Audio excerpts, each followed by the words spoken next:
ದೆಹಲಿಯ ಕೆಂಪುಕೋಟೆಯ ಬಳಿ ಸ್ಫೋಟ ಹಿನ್ನೆಲೆ ದೇಶದಾದ್ಯಂತ ಪ್ರಮುಖ ಸ್ಥಳಗಳಲ್ಲಿ ಕೇಂದ್ರ ಗೃಹ ಇಲಾಖೆ ಹೈ ಅಲರ್ಟ್ ಘೋಷಣೆ ಮಾಡಿದೆ. ದೇಶದ ಪ್ರಮುಖ ವಿಮಾನ ನಿಲ್ದಾಣದಲ್ಲಿ ಹೈ ಅಲರ್ಟ್ ಘೋಷಣೆ. ಕೆಂಪೇಗೌಡ ಇಂಟರ್ನ್ಯಾಷನಲ್ ಏರ್ಪೋರ್ಟ್ ಬಳಿ ಪೊಲೀಸರ ಸರ್ಪಗಾವಲು. ದೇಶದ ಪ್ರಮುಖ ನಗರಗಳಲ್ಲಿ ಹೈ ಅಲರ್ಟ್ ಘೋಷಣೆ. ದೇಶದಾದ್ಯಂತ ಪ್ರಮುಖ ಸ್ಥಳದಲ್ಲಿ ಕೇಂದ್ರ ಗೃಹ ಇಲಾಖೆ ಹೈ ಅಲರ್ಟ್. ಹದ್ದಿನ ಕಣ್ಣಿಟ್ಟಿರುವಂತಹ ಪೊಲೀಸರು ಡಿಪಾರ್ಚರ್ ಹಾಗೂ ಅರೈವಲ್ ಗೇಟ್ ಬಳಿ CISS ಅಥವಾ CISF ಸಿಬ್ಬಂದಿ ತಪಾಸಣೆ ಮಾಡಲಾಗ್ತಾ ಇದೆ. ಏರ್ಪೋರ್ಟ್ ಒಳಭಾಗದಲ್ಲಿ ಪ್ರಯಾಣಿಕರ ತೀವ್ರ ತಪಾಸಣೆ, ಏರ್ಪೋರ್ಟ್ನ ಭದ್ರತೆ ಹೆಚ್ಚಳ ಹಾಗೂ ಪೊಲೀಸರ ಗಸ್ತು.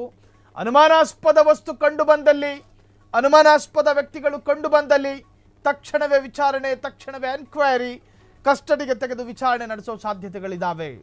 ಏರ್ಪೋರ್ಟ್ ಒಳಭಾಗದಲ್ಲಿ ಪ್ರಯಾಣಿಕರ ತೀವ್ರ ತಪಾಸಣೆ ನಡೀತಾ ಇದೆ. ಯಾವುದೇ ತರಹದ ಅನುಮಾನಾಸ್ಪದ ಲಗೇಜ್ಗಳು ಕಂಡು ಬಂದಲ್ಲಿ ಇಮಿಗ್ರೇಷನ್ ಅಧಿಕಾರಿಗಳು ತಕ್ಷಣ ಅಲರ್ಟ್ ಆಗ್ತಾರೆ, ಸಂಬಂಧಪಟ್ಟ ಇಲಾಖೆಗೆ ತಿಳಿಸಲ್ಪಡುತ್ತೆ. ದೆಹಲಿಯ ಕೆಂಪುಕೋಟೆಯ ಬಳಿ ಭೀಕರ ಸ್ಫೋಟದ ಸುದ್ದಿ ಕಾಡ್ಗಿಚ್ಚಿನಂತೆ ದೇಶದಾದ್ಯಂತ ಹರಿದಾಡ್ತಾ ಇದೆ. ಸೊ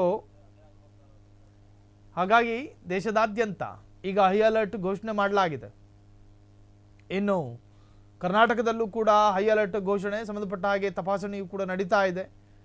ಸಾಕಷ್ಟು ಕೇಂದ್ರ ಸ್ಥಳಗಳಲ್ಲಿ, ಪ್ರಮುಖವಾದಂಥ ನಗರಗಳಲ್ಲಿ ಹೈ ಅಲರ್ಟ್ ಘೋಷಿಸಲಾಗಿದೆ. ಏರ್ಪೋರ್ಟ್ ಭಾಗ, ಶಾಲಾ ಕಾಲೇಜು, ಮಾರುಕಟ್ಟೆ, ಜನನಿಬಿಡ ಪ್ರದೇಶ, ಮೆಜೆಸ್ಟಿಕ್ನಂತಹ ದೊಡ್ಡ ದೊಡ್ಡ ಬಸ್ ನಿಲ್ದಾಣ, ಹೀಗೆ ಸಾಕಷ್ಟು ಭಾಗಗಳಲ್ಲಿಯೂ ಕೂಡ ತೀವ್ರ ತಪಾಸಣೆಗೆ ಒಳಪಡಿಸಲಾಗಿದೆ. ಅನುಮಾನಾಸ್ಪದವಾಗಿ ಏನೇ ಕಂಡು ಬಂದರೂ ಕೂಡ ಪೊಲೀಸರು ತಕ್ಷಣ ಅದಕ್ಕೆ ರಿಯಾಕ್ಟ್ ಮಾಡಲಿದ್ದಾರೆ.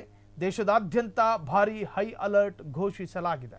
ಕ್ಷಣ ಕ್ಷಣದ ಸುದ್ದಿಗಳಿಗಾಗಿ ಫ್ರೀಡಂ ಟಿವಿ ಸಬ್ಸ್ಕ್ರೈಬ್ ಮಾಡಿ, ಲೈಕ್ ಮಾಡಿ ಹಾಗೂ ಫಾಲೋ ಮಾಡಿ. ಹೊಸ ಸುದ್ದಿಗಳ ನೋಟಿಫಿಕೇಶನ್ಗಾಗಿ ಬೆಲ್ ಐಕಾನ್ ಮೇಲೆ ಕ್ಲಿಕ್ ಮಾಡಿ.